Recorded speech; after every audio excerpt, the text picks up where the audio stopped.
Bryn Hopkins first found the lump 5 years ago when it was the size of a baked bean. It's now the size of a golf ball and is causing him a lot of pain and discomfort. Ian White has been to meet him. So that is the lump there behind my nipple. 46-year-old Bryn Hopkins shows me the huge lump in his chest that he's been living with for 5 years.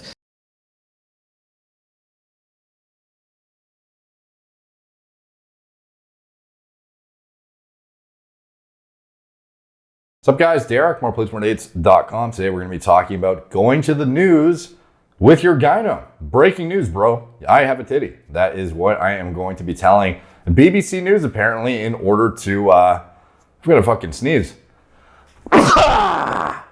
Excuse me. So anyways, this guy, his name is Bryn Hopkins, and apparently he has presented himself to the BBC News with a golf ball sized lump. So, obviously sounds pretty fucking concerning. He has a lump in his chest. A man with a lump the size of a golf ball in his chest has been denied NHS treatment despite the impact on his mental health, he says. Bryn Hopkins, 46, from Barnsley, has been living with the painful but non-cancerous lump for 5 years. The bodybuilder said he started taking antidepressants because of the toll on his mental health.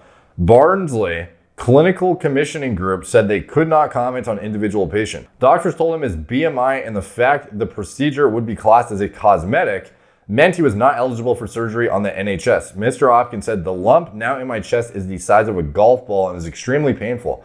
To be told there's nothing you can do and you've to live with the pain is something that no person should bear. To be denied what I class as basic surgery to remove a lump is a big blow to me." Apparently, actually, there's a video about it, which I will bring up. And the fact, I wanted to hear some context. The fact that, first of all, does not sound like, this is Gyno, by the way. It doesn't sound like it was induced by puberty. And the fact that he's had it for 5 years, he got it at 41 years old. It was brought about by something. And the fact that he's a bodybuilder, certainly, shed some light on what that may be. But let's continue and let's listen to the video. Next tonight, a man from Barnsley says he's had to start taking antidepressants because he has a large growth in his chest that the NHS won't remove. Bryn Hopkins first found the lump 5 years ago when it was the size of a baked bean. It's now the size of a golf ball and is causing him a lot of pain and discomfort. Ian White has been to meet him. So that is the lump there behind my nipple. 46 Damn, dude, he's fucking showing it for all to see. 6-year-old Bryn Hopkins shows me the huge lump in his chest that he's been living with for 5 years. What's weird is how come a chick with big tits, she can show her entire titty on Instagram or anywhere, but as soon as the nipple shows, the whole thing is obscene nudity. Not obscene, but just it's seen as nudity. On any social media platform, they'd be like, nope, fuck this shit. But then we have this guy who literally has glandular development, breast development, bitch tits on a guy, is literally shaking his gyno in front of the camera with hair all over it. I would say probably a bit more offensive than a nice girl titty, to be honest. And yet, this is totally fine. I'm not saying either should be banned, by the way. I just say it's just an interesting social dynamic whereby this guy can just show his fucking golf ball sized titty and just shake it around, and then a chick can't show her tit on YouTube or whatever.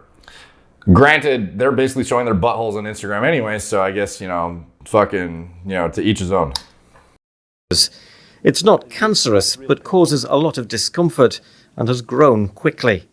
The lump now in my chest is the size of a golf ball and it is extremely painful. I'm having to wear bigger clothes. Despite trips to the GP and to see specialists at Barnsley Hospital, he's been told he doesn't qualify for surgery on the NHS. By the way, you're probably thinking, as, I would speculate that, oh, this guy's a bodybuilder. He probably, is taking shit and is being dumb about it. So he developed gyno. It's certainly a possibility, but it's also a possibility that he is hypogonadal in his 40s and is experiencing uncontrollable gyno development and he has no idea what to do or how to attenuate it. And he does not have enough inhibitory androgens being produced to offset its development. So he's just kind of backed into a corner and just watching it fucking grow. That's also a possibility. If you are hypogonadal, despite the fact that your estrogen on paper may be low, the overall cumulative, proliferative, plus just stimulatory input of IGF-1 subsequent to GH, some estrogen, prolactin, progesterone, etc., cumulatively can lead to enough stimulatory activity with the lack of testosterone production and subsequent to that DHT that actually allows gyno development, almost like you are in like a self-induced like post-cycle state because you're fucking hypogonadal. So this could be natural after all as well. To be told that there's nothing they can do and you have to live with the pain is something that no person should hear. No person should ever hear that. To be denied what I class as basic surgery to remove a lump, I don't care about a scar or anything like that, I'm not trying to impress anybody, is a big blow to me. Bodybuilder Bryn enjoys working out in his home gym with his son and appears to be in good shape. So was shocked when doctors told him his body mass index was too high for the surgery. Because there's no funding for me to have this done, because it's classed as cosmetic, I can't have anything done. I'm just got to live with it. That's what I've been told, which I find ridiculous. If I want to go and pay £6,500 of my own money, then I can have the surgery. NHS Barnsley won't comment on individual cases, but says they make their decisions on a clinical basis, and patients must meet certain criteria, including BMI. Like, I could understand the BMI thing sort of, because it's like if you're fatter and it's like essentially a choice to be this fat, unless you're hypogonadal, of course, you know, maybe it's a bit harder to maintain a good body composition. Again, we don't know for sure what's going on, but it's a lot easier to develop gyno too when you're fatter, for sure. That is also another thing that can lead to more aromatization and subsequent to that, you know, proliferative fucking tissue development. But we don't really know for sure, you know? It's definitely easy to speculate. This guy's a bodybuilder, his BMI is high, and he has a fuck ton of, like, again, you know, high BMI could also be indicative of muscle, you know? I don't know if this is gear, I don't know if it's hypogonadism, or a combination of the two. We shall see. Bryn is now on antidepressants, as he says his mental health has been affected by living with the problem. If you could appeal to the Chief Executive of the NHS Trust or to the Prime Minister, as has been suggested to you, what would you say to them? Help me. Help me, please.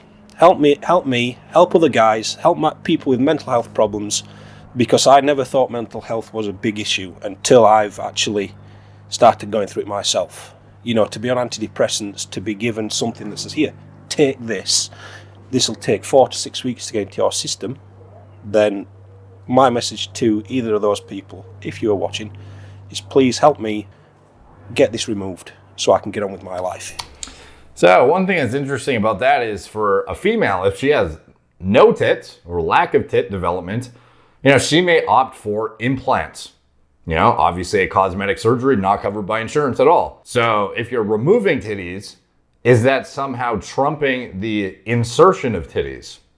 Granted, the tissue is actually produced by normally an actual bodily function as opposed to a fucking like silicone implant. So I could see the disparity there. But again, I don't know, like other genetic predispositions, let's just say you lose your fucking hair and it's causing you mental anguish, and you're extremely depressed over being bald, and you used to, you know, like heavily rely on your hair for, you know, framing your face and or your looks, and then you want the government to cover your hair transplant.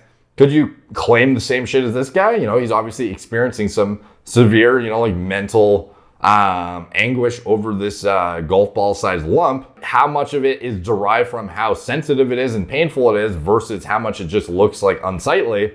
You know, I don't know for certain, because we're just taking his word for whatever it is. And like, there's obviously been tons of bodybuilders that have had, or chicks that deal with fucking sensitive tits all the time, dude. Like, do they opt to remove their tits?